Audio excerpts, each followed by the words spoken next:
Oi, meu nome é Alana e agora eu vou falar um pouco sobre aromaticidade e sobre hidrocarbonetos aromáticos. Espero que vocês entendam. Então, vou começar agora falando sobre aromaticidade. É importante destacar, antes de tudo, que a aromaticidade é diferente de aroma, não tem nenhuma ligação. A aromaticidade ela tem ligação com a estrutura da substância que a gente está analisando e não com o seu aroma, com o seu cheiro. Então, para uma determinada ser considerada aromática, ela deve apresentar alguns critérios. São 3.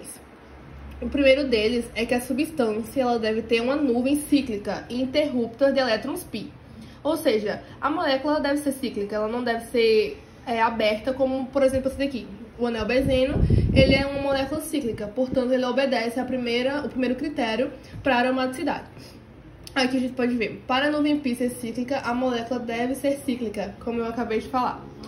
Para a nuvem π não ser interrupta, todos os átomos do anel devem conter um orbital π. Ou seja, para a nuvem π ela ser cíclica, todos os átomos têm que ter pelo menos uma ligação π, no caso uma ligação dupla. Como é o caso do anel benzeno também, que a gente pode ver que todos os átomos, eles apresentam uma ligação π.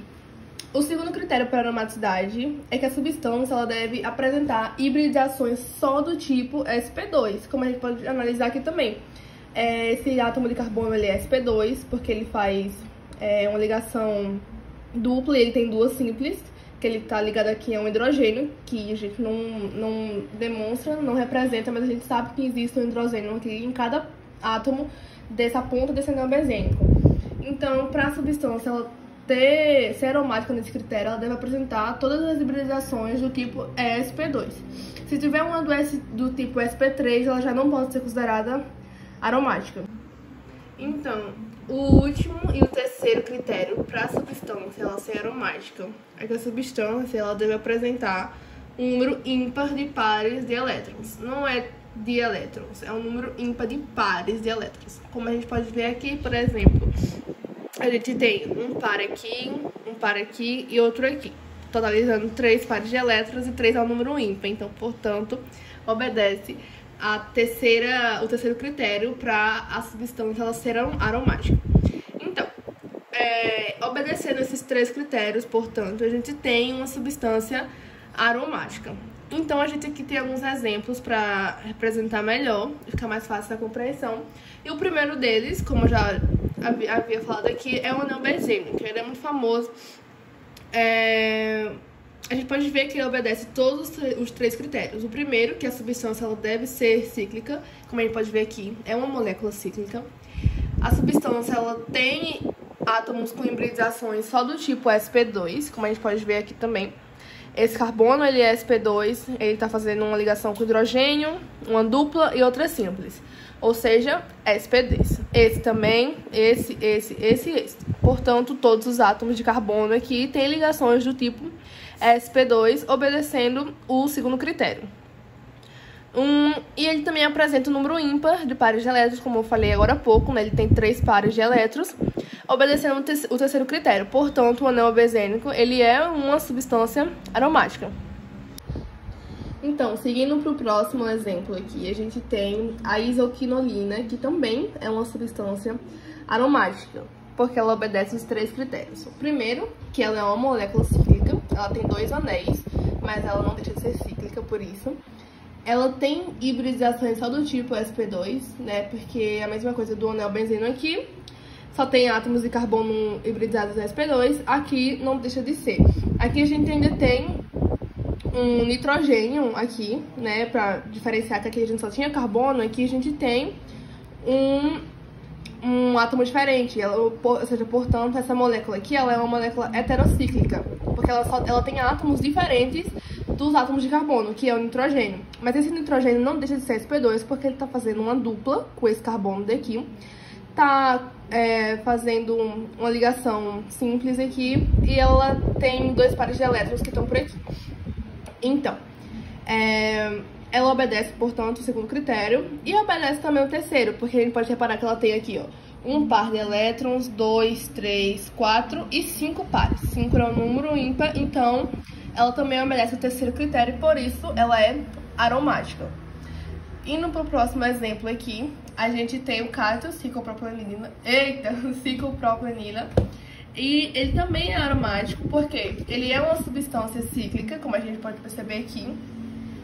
Ele obedece o segundo critério também, porque ele só tem hibridizações do tipo sp2. Aqui é um caso mais diferenciado, porque a gente tem esse cátion aqui nesse carbono.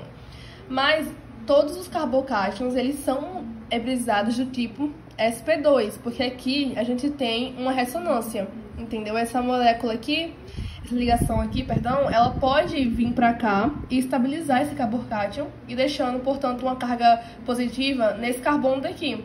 Então essa molécula aqui, ela está em constante ressonância. Essa ligação dupla, ela não está localizada aqui. Ela está movimentando daqui para cá, daqui para cá, daqui para cá e assim por diante. Então esse carbocátion aqui, ele é considerado uma hibridização do tipo sp2. Então ele obedece também o segundo critério da aromaticidade. E ele tem um par de elétrons, que é esse daqui. Como eu falei, ele não está localizado. Isso aqui é só uma representação, mas ele tem outras representações, né? Como esse par de elétrons, ele pode estar aqui, ou ele pode estar aqui. Então, só tem um par de elétrons. Então, por isso também é considerado uma substância aromática. E o quarto e último exemplo, a gente tem o fenatreno, que também é aromático por obedecer os três critérios. Ele é uma molécula cíclica, como a gente pode ver, ele tem 3 anéis. Ele só tem hibridizações do tipo sp2, né? Pode ver que todos os carbonos, eles fazem uma ligação dupla e, portanto, ele é classificado em sp2. E a substância, ela também tem um número ímpar de pares de elétrons, como a gente pode ver aqui, ó, 1, 2, 3, 4, 5, 6, 7. Então, também obedece ao terceiro critério, portanto, essa substância ela é aromática. Agora, existe um caso à parte, como a gente pode ver aqui, que quando a substância ela não obedece à terceira regra e obedece à primeira e a segunda obrigatoriamente, ela é chamada de antiaromática. Ou seja, para ser antiaromática, ela precisa obedecer obrigatoriamente à primeira e a segunda regra, que é essa daqui, que a molécula ela deve ser cíclica e ela tem que ter hibridizações só do tipo sp2, e ela desobedece à terceira, que é ter o número ímpar de pares de elétrons. Ou seja, uma substância antiaromática, ela vai ser cíclica, ela vai ter hibridizações do tipo sp2, só que ela não vai apresentar um número ímpar de pares de elétrons, ela vai apresentar, portanto, um número par. Como é um exemplo dessa molécula aqui? A gente pode observar que ela obedece à primeira regra, porque ela é uma molécula cíclica, como a gente está vendo aqui, ela não é uma molécula aberta. Ela obedece à segunda regra, que é ter hibridizações somente do tipo sp2. A gente pode ver aqui que esse carbono, ele está fazendo uma ligação dupla, ela está fazendo uma ligação simples e está ligado com o hidrogênio, que a gente sabe que ele está aqui, mas a gente não precisa representar. A mesma coisa, esse carbono aqui, tá fazendo uma ligação dupla, uma simples e uma com hidrogênio, mesma coisa desse e desse. Ou seja, os 4 átomos de carbono aqui são hibridizados do tipo sp2. Portanto, ele também obedece ao segundo critério para aromaticidade. Mas a gente pode perceber que ele só tem 2 pares de elétrons, 2 é um número par, então ele não vai obedecer o terceiro critério da aromaticidade, portanto, a gente não pode considerar ele aromático, mas a gente pode considerar ele anti-aromático, porque ele não obedece à terceira regra aqui, mas ele obedece obrigatoriamente à primeira e à segunda. E também a gente tem aquelas substâncias que não são aromáticas, ou seja, ela não obedece a primeira, a segunda, a primeira ou a segunda, não necessariamente as duas, mas elas não vão obedecer uma da primeira ou da segunda regra. Aí a gente pode ver aqui o ciclopropeno, que ele é uma molécula cíclica, ou seja, ele obedece à primeira regra, né? Mas ele não vai obedecer a segunda, porque ele não tem átomos com hibridizações só do tipo sp2. A gente pode ver que esse carbono ele é sp2 porque ele está fazendo uma ligação dupla, uma simples e uma ligação com hidrogênio aqui. A mesma coisa desse aqui, está fazendo uma ligação dupla com esse carbono, uma ligação simples e uma com hidrogênio. Agora, se a gente parar para observar, esse carbono aqui, ele é hibridizado tipo sp3, porque ele está fazendo uma ligação simples com o carbono de cima, outra ligação simples com esse carbono e 2 ligações com o hidrogênio aqui simples também. Ou seja, ele não tem hibridização do tipo sp2. Portanto, ele desobedece a segunda regra da aromaticidade e por isso é considerado não aromático. Aqui a gente tem outro exemplo que a gente pode observar que ele é uma molécula cíclica, ele obedece a primeira regra, mas ele não obedece a segunda, assim como essa daqui de cima, porque ele tem um átomo de carbono que não é hibridizado do tipo sp2. Esse daqui como a gente pode ver, esse daqui também, esse e esse, porque a gente está fazendo uma ligação dupla. Mas esse aqui, ele só tem ligações simples, que é essa e as duas ligações com o hidrogênio. Portanto, ele é hibridizado do tipo sp3 e não pode ser considerado uma molécula aromática, ou seja, ele não é aromático essa substância aqui. E mais uma coisa que a gente pode falar é sobre a acidez dessas substâncias aromáticas e não aromáticas também. Uma substância aromática, ela sempre vai ser mais ácida do que uma substância antiaromática, desculpa. E uma substância antiaromática sempre vai ser mais ácida do que uma substância não aromática. Então, assim, a regra para acidez, de acordo com essa classificação aqui, é que aromático sempre vai ser mais ácido, depois o antiaromático e, por último, o não aromático. Então, é isso falando sobre aromaticidade. Então, agora vamos falar sobre os hidrocarbonetos aromáticos. Os hidrocarbonetos são aquelas moléculas que apresentam tanto átomos de carbono quanto de hidrogênios. Aqui a gente tem um exemplo clássico, que é o benzeno, né? E aqui são as suas 3 representações, porque tanto ele pode ser representado assim, como assim e assim, que aqui é a melhor forma, eu já vou explicar. Aqui a gente tem a primeira representação e aqui a gente tem a segunda. A gente pode perceber que as duplas, elas estão trocadas. Isso porque essa substância, ela sofre ressonância. Então, ora esse par de elétron vai estar aqui, ora ele vai estar aqui, como é o caso. Esse daqui tá aqui, ora vai estar aqui, como aqui. E a mesma coisa esse aqui. Ele tá aqui, mas ora ele vai estar aqui, como nessa segunda representação. Portanto, a melhor forma de representar essa substância é dessa forma aqui, colocando um círculozinho no meio para dizer que aquelas ligações duplas, elas estão em constante movimentação dentro da substância. Ou seja, os elétrons, eles não estão localizados, como aqui. Aqui não quer dizer que ele esteja só aqui e que não pode estar em qualquer outro lugar. Ele está sofrendo ressonância, então ele vai estar trocando de lugar sempre. Portanto, essa aqui é a melhor representação para essa substância. O benzeno, ele é um C6H6 porque ele apresenta 6 átomos de carbono, 1, 2, 3, 4, 5, 6, e apresenta 6 átomos de hidrogênio, porque aí esse carbono que ele está fazendo uma ligação dupla aqui, uma simples e tem um hidrogênio ligado a ele. Portanto, com todos os outros átomos de carbono é a mesma coisa. Então tem um hidrogênio ligado aqui, um aqui, aqui, aqui, aqui e o outro aqui. Portanto, C6H6. O benzeno, ele é muito estável justamente por conta dessa ressonância, porque os elétrons, eles estão, por estarem sofrendo ressonância, eles são muito estáveis. É difícil você pegar uma substância que vá tirar algum par de elétrons do benzeno, justamente porque eles estão em constante movimentação. Ele não é um elétron localizado, um par de elétron localizado. Portanto, essa molécula é muito estável. Por ser muito estável, as únicas reações que podem acontecer com essa substância são de substituição, porque uma reação de eliminação, por exemplo, não é impossível acontecer, porque pelo fato de ser muito estável, é muito difícil você conseguir eliminar alguma dessas ligações aqui. Então, a mesma coisa da adição, você adicionar e quebrar essa ressonância. Então, as únicas reações possíveis são a de substituição, que você vai trocar essa ligação aqui com hidrogênio, ou aqui, ou aqui, ou aqui, por outro átomo. Não vai deixar de ser uma molécula com hibridações só do tipo sp2, não vai perder a sua ressonância. Então, reações de substituição são as únicas que podem acontecer quando a gente se trata do anel benzênico. E aqui, falando da nomenclatura, né, desses hidrocarbonetos aromáticos, a gente tem aqui um anel benzeno ligado a um grupo metil, que é o CH3. Portanto, a nomenclatura dele fica metil, que é o grupo que ele está ligado, benzeno. Aqui é uma reação de substituição, por exemplo, porque aqui ele está ligado ao hidrogênio. Só que aconteceu uma reação de substituição e esse hidrogênio ele foi substituído por um grupo metil. Portanto, a nomenclatura desse composto aqui é um metil benzeno. Então, já aqui a gente tem 2 carbonos ligados ao carbono do anel benzênico, portanto 2 tem um prefixo etil. Então esse composto aqui é um etil, por ter esse grupo aqui ligado, Benzeno. Isso aqui também é uma reação de substituição, assim como todas as outras aqui.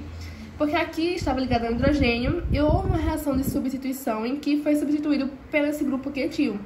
Logo, a nomenclatura é etil, benzeno. Já aqui, a gente tem o isopropil, benzeno, porque a gente tem esse grupo aqui, ligado no carbono do anel, que é um CH3, CH3. Portanto, tem esse prefixo propil por ter 3 carbonos e o iso por ele estar ligado aqui. Isopropil, benzeno. Já aqui, a gente pode ter dois tipos de nomenclatura, né? Porque aqui, esse CH3 aqui tá ligado ao carbono do anel aqui. Logo, ele tem as posições orto, que são essas daqui. Tem as posições metas e a posição que é contrária a ele, que é a posição para. E a mesma coisa desse outro grupo metil aqui. Ele tem a posição orto aqui, meta aqui e para aqui. Isso em relação a esse grupo aqui. Essas que estão aqui listadas são em relação a esse grupo metil aqui de cima. Então, a sua nomenclatura vai ser 1, 2, porque é onde estão os grupos metil ligados ao carbono na posição 1 e na posição 2. Dimetil, porque tem 2 grupos metil ligados ao benzeno. Então fica 1,2 dimetil, 1, 2, dimetil, benzeno. Mas também pode ter a nomenclatura orto, meta e para, em que a gente tem esse grupo metil ligado na posição orto, desse aqui, e a gente tem esse grupo metil ligado na posição orto em relação a esse grupo metil aqui. Então vai ser a gente representa o O, quer dizer orto, dimetil, por ser 2 grupos metis, benzeno. Já aqui, a gente... é o mesmo caso, aqui tem 2 grupos metil, só que eles estão ligados em posições diferentes em relação a esse daqui. Aqui a gente tem o carbono 1, 2, 3, então... o grupo metil está ligado na posição 1 e na posição 3, portanto 1, 3 aqui. Dimetil, porque são 2 grupos metil, benzeno. Então fica 1, 3, dimetil, benzeno. Em relação à nomenclatura orto, meta e para, a gente tem esse grupo metil ligado sempre na posição meta, como podemos ver aqui. Em relação a esse grupo aqui, esse outro grupo está ligado na posição meta. Em relação a esse grupo aqui, esse grupo está ligado na posição meta também, porque se em relação a esse aqui seria o orto, aqui seria o meta e aqui seria o para. Então, esse grupo aqui está ligado na posição meta em relação a esse grupo aqui. Portanto, vai ser um M dimetil, porque são 2 grupos metis, benzeno. Nesse caso aqui, é o mesmo caso dos outros 2 aqui, só que a gente tem os grupos metis ligados em posições diferentes, na posição para. Esse grupo metil aqui tá ligado na posição para em relação a esse grupo aqui. E esse grupo metil aqui tá ligado na posição para em relação a esse grupo metil daqui de cima. Então, a nomenclatura orto, meta e para dessa substância é P-dimetil, benzeno. P porque estão nas posições para, dimetil porque são 2 grupos metil, benzeno. E em relação à posição, 1, 4, porque tá ligado na posição 1 e 4, dimetil, 2 grupos metis, benzeno. Já aqui, a gente tem o grupo etil, 2 carbonos, ligado na posição 1 do anel, então 1 etil, e a gente tem um grupo metil ligado na posição 2, por isso 1 etil, 2 metil, benzeno. E nesse último caso aqui, a gente tem 2 grupos etil ligados na posição 1 e 2, portanto 1, 2 dietil. E a gente tem um grupo metil ligado na posição 3, portanto 3 metil. Então ficaria 1,2 dietil ligado na posição 1 e 2, 3 metil benzeno. Então essas são as nomenclaturas, né, dos hidrocarbonetos aromáticos.